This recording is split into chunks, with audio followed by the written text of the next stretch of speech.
500 साल पहले Leonardo da Vinci ने एक ऐसी पेंटिंग बनाई थी जिसमें सैकड़ों राज छुपे हुए हैं। एक ऐसा चेहरा जिसने सदियों से लोगों को हैरान और परेशान किया हुआ है। मोनालिसा यह अकेली पेंटिंग अपने में सैकड़ों राज छुपाए रखे हुए हैं। आज की इस वीडियो में हम मोनालिसा से जुड़ी रहस्यमयी तथ्यों के बारे में जानेंगे जो शायद आपने कभी सुने नहीं होंगे। नंबर 1, 23 जून 1852 में लियूस मास्पेरो नाम के एक यंग आर्टिस्ट ने पेरिस के एक होटल के चौथे मंजिल से कूदकर अपनी जान दे दी। वह मोनालिसा के रहस्य मुस्कान के लिए पागल था। उसने एक सुसाइड नोट भी छोड़ा जिसमें उसने वर्षों के प्यार और इंतजार की बात की थी। नंबर 2, मोनालिसा के बारे में जो सबसे रहस्यमय बात है, जो कलाकारों और विचारकों को सबसे ज्यादा सोचने पर मजबूर करती है, वह मोनालिसा की मुस्कान है, जो अलग अलग एंगल से देखने पर अलग अलग दिखाई देती है, मतलब बदलती रहती है। पहली बार इस पेंटिंग को देखने पर यह मुस्कुराते हुए दिखती है, फिर फीकी पड़ जाती है और अंत में गायब हो जाती है। नंबर 3, कुछ साल पहले डॉक्टर ने यह कहकर सबको हैरानी में डाल दिया कि मोनालिसा की रहस्यमयी मुस्कान का राज है उसके ऊपरी 2 दांतों का टूटा होना, और यही वजह है कि उसका ऊपरी होंठ थोड़ा दबा हुआ है। सन 2000 में हार्वर्ड यूनिवर्सिटी के एक न्यूरो साइंटिस्ट ने बताया था कि मोनालिसा की मुस्कान नहीं बदलती, बल्कि इंसान का माइंडसेट बदलता है। मतलब कि यह आपके दिमाग का खेल है। जैसा आप मोनालिसा को देखना चाहते हो यह वैसा ही दिखेगा। वह इस चीज पर निर्भर करता है कि आप किस चीज पर फोकस कर रहे हैं। नंबर 4, लियोनार्डो दा विंची ने मोनालिसा को 1503 में बनाना शुरू किया था और 1517 तक इस पर काम करते रहे। उनको सबसे ज्यादा समय मोनालिसा के होंठ को बनाने में लगा था। नंबर 5, मोनालिसा एक बेहद खूबसूरत पेंटिंग है और शुरू से ही काफी मशहूर है, लेकिन इसकी लोकप्रियता तब बढ़ी जब इसे पेरिस के एक म्यूजियम से चुरा लिया गया था।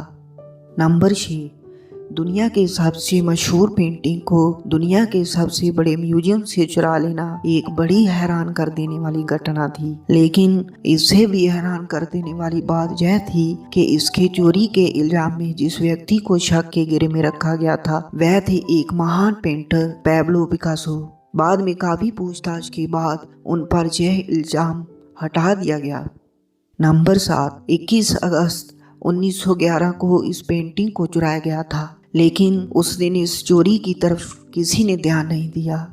इस पर अगले दिन नोटिस किया गया और फिर इन्वेस्टिगेशन के लिए म्यूजियम 1 हफ्ते के लिए बंद कर दिया गया और काफ़ी छानबीन के बाद पता चला कि इस पेंटिंग को म्यूजियम के एक वर्कर विंसेंजो पेरुजिया ने चुराया था। वह म्यूजियम के एक छोटे से कमरे में छिप गया था। म्यूजियम के बंद हो जाने के बाद वो कमरे से निकला और पेंटिंग को कोट में छुपाकर फरार हो गया। नंबर 8, 2 साल बाद इस पेंटिंग का पता लगा जब विंसेंजो इस पेंटिंग को इटली में फ्लोरेंस शहर के आर्ट म्यूजियम के डायरेक्टर को बेचने के लिए जा रहा था। 2 हफ्तों तक इस पेंटिंग को इटली के उसी म्यूजियम में रखा गया। फिर 4 जनवरी 1914 को वापस से पेरिस के म्यूजियम में लाया गया। विंसेंजो को इस गुनाह के लिए 6 महीने की जेल हुई। नंबर 9, मोनालिसा की एक जुड़वा पेंटिंग भी मौजूद है जो बिल्कुल लियोनार्डो दा विंची के मोनालिसा पेंटिंग जैसी दिखती है। कहा जाता है दूसरी पेंटिंग को लियोनार्डो दा विंची के टाइम में उनके स्टूडेंट फ्रांसेस्को मेल्जी ने बनाया था। यह दूसरी पेंटिंग स्पेन की राजधानी मैड्रिडो के म्यूजियम में रखी गई है।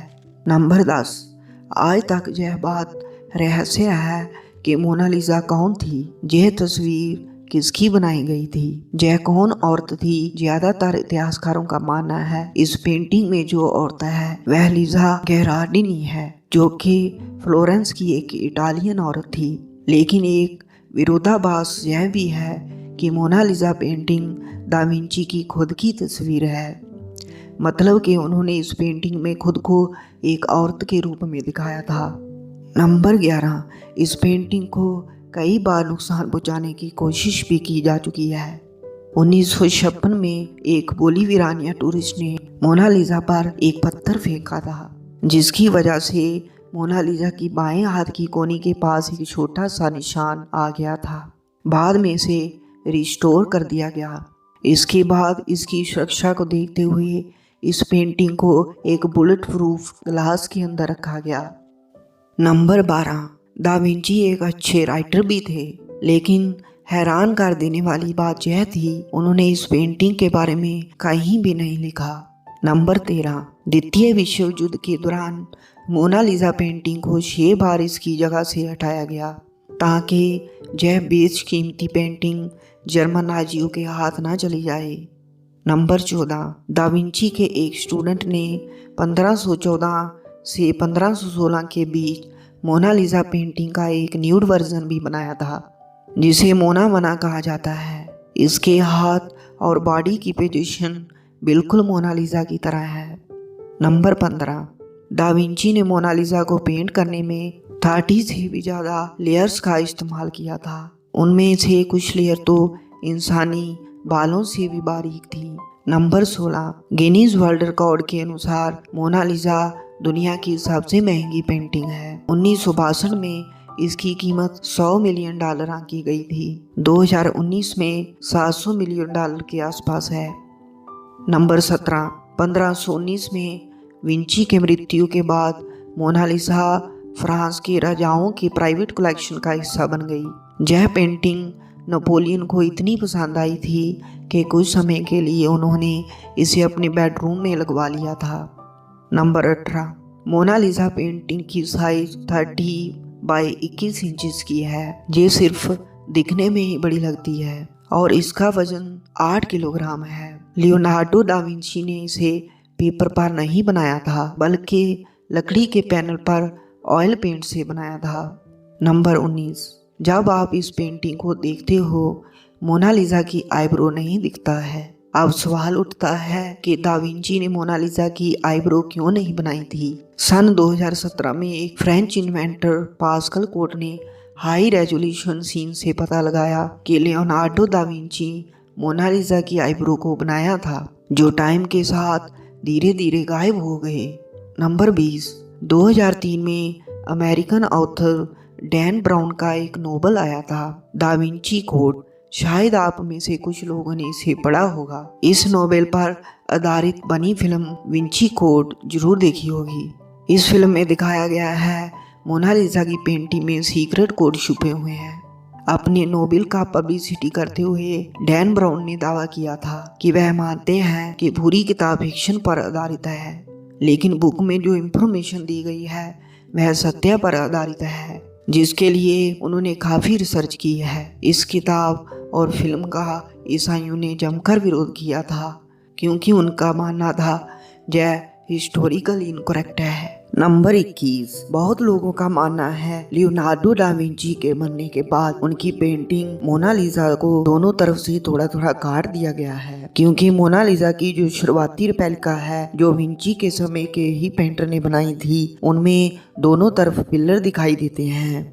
नंबर 22, क्या आपने कभी सोचा इटली की सबसे मशहूर पेंटिंग मोनालिसा इटली में क्यों नहीं है? यह पेंटिंग फ्रांस कैसे चली गई? 1516 में दा विंची फ्रांस के राजा किंग फ्रांसिस एक के कहने पर फ्रांस आ गए थे और मोनालिसा को भी अपने साथ ले गए और वहीं पर अपने पेंटिंग पर भी काम करते रहे। 1519 में लियोनार्डो दा विंची की फ्रांस में मृत्यु हो गई। उनकी मृत्यु के बाद मोनालिसा को उनके विद्यार्थी सलाई को सौंप दिया गया। यह कहा जाता है सलाई ने ही इस पेंटिंग को किंग ऑफ फ्रांसिस को बेच दिया, जिसके बदले में उन्हें 4000 सोने के सिक्के मिले थे। इसके बाद यह पेंटिंग फ्रांस के पैलेस ऑफ फॉन्टेनब्लू में रखी गई। फिर किंग लुइस ने इसे पैलेस ऑफ वर्सेलियस में भेज दिया।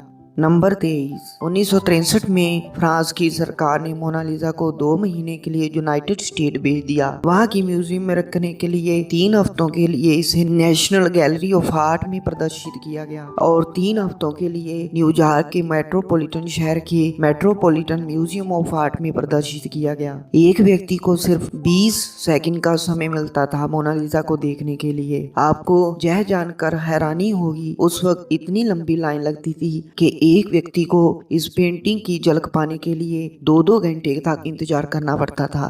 नंबर 24। हाल ही में एक वेबसाइट पैरानॉर्मल क्रूकिबल ने यह बात बताई कि मोनालिसा की पेंटिंग में एलियन छिपा हुआ है। यह बात कितनी सच है इसकी तो अभी पुष्टि नहीं की गई, मगर जब हम मोनालिसा की 2 पेंटिंग लेते हैं और दोनों का मुंह बाएं और दाएं करके मिलाते हैं तो बीच में से एलियन जैसी एक आकृति बनकर आती है। यह बात अब सोचने पर मजबूर करती है जब यह आकृति वहीं बनती है जहाँ पर विंसी ने लिखा था कि उत्तर जहाँ है। अब आप इस तस्वीर में खुद देख सकते हैं कि मोनालिसा की 2 फोटो को मिलाकर यह तस्वीर क्या दर्शाती है। तो ये थे मोनालिसा पेंटिंग मिस्ट्री। अगर अच्छी लगी तो अपने दोस्तों के साथ शेयर कीजिए और हमारे चैनल को सब्सक्राइब कर दीजिए और बेल का आइकॉन प्रेस कर दीजिए ताकि आने वाली हर एक वीडियो के बारे में आपको पता चलता जाए। नमस्कार, धन्यवाद।